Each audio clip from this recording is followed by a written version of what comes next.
అందరికీ నమస్కారం. మంగళగిరి నియోజకవర్గం తాడేపల్లి మండలం పెనుమాకులో ఈరోజు పింఛను పంపిణీ కార్యక్రమం జరిగింది. అయితే ఈ పింఛను పంపిణీ కార్యక్రమానికి బాబు గారు, లోకేష్ గారు, ఆ సంబంధిత అధికారులు మొత్తం పాల్గొనడం జరిగింది. అయితే పింఛను పంపిణీ అనంతరం బహిరంగ సభని ఏర్పాటు చేసుకున్నారు. అసలు ఈ బహిరంగ సభ ఎవరంటే బాబు గారు, లోకేష్ గారు, దట్టు గ్రామస్తులు అందరు కలిసి ఒక బహిరంగ సభని ఏర్పాటు చేసుకున్నారు. అయితే ఈ సభలో లోకేష్ గారికి, బాబు గారికి మధ్య ఒక రకమైన డిస్కషన్ జరిగింది. లోకేష్ గారు, సార్ 1985 నుంచి ఇప్పుడు వరకు మంగళగిరిలో టీడీపీ అధికారంలోకి రాలేదు. ఈ 2024లోనే, అంటే నేను 2019లో నిలబడినా కూడా 2019లో ఓటంపాలయ్యాను. 2019 నుంచి 5 సంవత్సరాలు ఇక్కడ మంగళగిరికి అనేక కార్యక్రమాలు చేసి 2024లో నేను గెలడం జరిగింది. నన్ను అధిక మెజారిటీతో గెలిపించారు కాబట్టి ఈ నియోజకవర్గానికి మనం ఏదో ఒకటి చెయ్యాలి సార్ అని చెప్పేసి ప్రపోజల్ బాబు గారి ముందు లోకేష్ గారు పెట్టడం జరిగింది. అయితే బాబు గారు కూడా, అవును, నా చరిత్రలో ఎప్పుడు కని విని ఎరగని విధంగా మన ప్రభుత్వాన్ని ప్రజలు ఎంచుకున్నారు కాబట్టి ఖచ్చితంగా మనం ఇక్కడ ఈ మంగళగిరికి ఖచ్చితంగా మనం అభివృద్ధి చేయాలి, అది మన బాధ్యత. తద్వారా రాష్ట్రాన్ని కూడా అభివృద్ధి పదంగా నడిపించడం మన ప్రధాన కర్తవ్యం అని చెప్పేసి బాబు గారు క్లారిటీ ఇవ్వడం జరిగింది. ఇది పక్కన పెడితే అడ్మినిస్ట్రేషన్ పరంగా ఒక రకమైన డిస్కషన్ జరిగింది. ఈ డిస్కషను గత ప్రభుత్వం హయాంలో ఉన్నటువంటి జగన్మోహన్ రెడ్డికి చురకలు అంటించినట్టు ఉన్నాయి. అసలు ఏం జరిగింది ఆ డిస్కషన్ అంటే, సార్ ప్రభుత్వ అధికారులు మనం బయటకు వస్తుంటే పరదాలు కడుతున్నారు సార్, గత ప్రభుత్వ హయాంలోనే ఇంకా ఉన్నారని చెప్పేసి ఆ ట్రాన్స్లో ఉండి పరదాలు కడుతున్నారు సార్, బారికేట్లు కడుతున్నారు సార్ అని చెప్పేసి లోకేష్ గారు బాబు గారితో చెప్పడం జరిగింది. వాస్తవంగా చూసుకుంటే గత ప్రభుత్వంలో ఇట్లా జరిగింది అయ్యా అంటే జరిగింది, 100% జరిగింది. జగన్మోహన్ రెడ్డి గారు ఇంకా 4-5 కిలోమీటర్లలో ఉన్నారంటే ఇక్కడ ట్రాఫిక్ ఆంక్షలు, అసలు ఇంటి నుంచి ఇట్లా బయలుదేరారో లేదో, ఇటు పరదాలు అటు పరదాలు బారిగేట్లు మామూలు ఎక్స్ట్రాలు కాదు, అవి మామూలు ఎక్స్ట్రాలు కాదు, ఘోరం.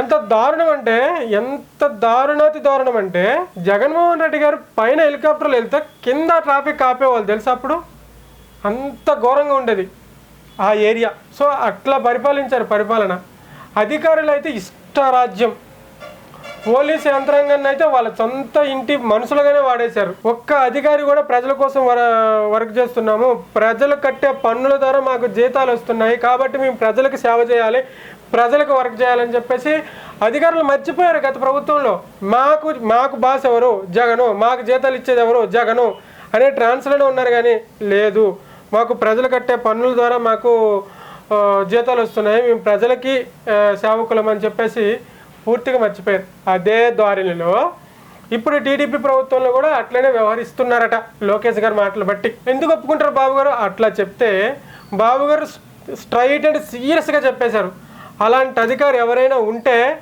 తక్షణమే ఆయన్ని సస్పెండ్ చేయడానికి ఎటువంటి మొహమాటం ఉండదు ప్రభుత్వానికి. అధికారి అనేవాడు ప్రజల సొమ్ముతో అధికారులకి మనం జీతాలు ఇస్తాము, ప్రజలు కట్టే పన్నులతో మనం జీతాలు చెల్లిస్తాము. అధికారి ఎవరైనా ఉంటే అధికారి ఖచ్చితంగా ప్రజలకు సేవ చేయాలి అని చెప్పేసి బాబు గారు సీరియస్గా చెప్పారు. అట్లా వినట్లేదు అంటే తక్షణమే సస్పెండ్ చేయడానికి మేము ఎటువంటి మొహమాట పడము. ఇప్పుడు ఈ 5 సంవత్సరాల పాలన, ఇప్పుడు 5 సంవత్సరాల పాలన ఏ విధంగా ఉంటుందయ్యా అంటే ఒక ఎగ్జాంపుల్ చెప్పారు.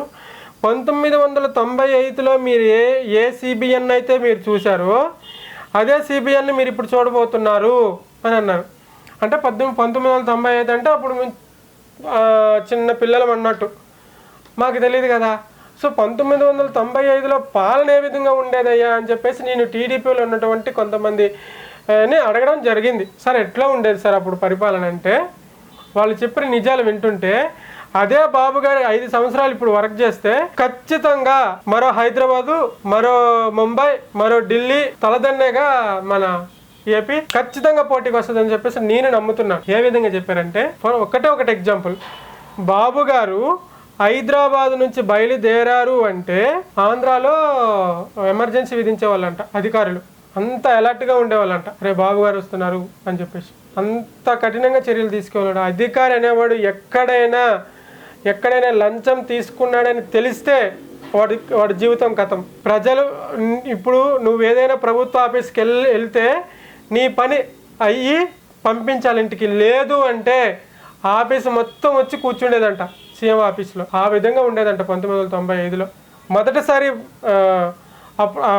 నాకు తెలిసి 1995లో మొదటిసారి బాబు గారు సీఎం అయింది అప్పుడే. అట్లా ఉండేదంట పరిపాలన. అదే పరిపాలన ఇప్పుడు తీసుకురాబోతున్నాను. అధికారులు చాలా జాగ్రత్తగా ఉండాలి, అధికారులు ప్రజలకు దగ్గరలో ఉండాలి అని చెప్పేసి బాబు గారు హెచ్చరికలు జారీ చేశారు. సింపుల్గా చెప్పాలంటే ఈ 2024 ఈ 5 సంవత్సరాలు బాబు 4.0 అనుకోవచ్చు. నా ప్రధాన విశ్వాసం ఏంటంటే ఆంధ్రప్రదేశ్కి మంచి రోజులు వచ్చాయి. ఈ 5 సంవత్సరాల్లో ఆంధ్రప్రదేశ్ ఎంతో కొంత మారుతుందని నేనైతే అనుకుంటున్నాను. Thank you.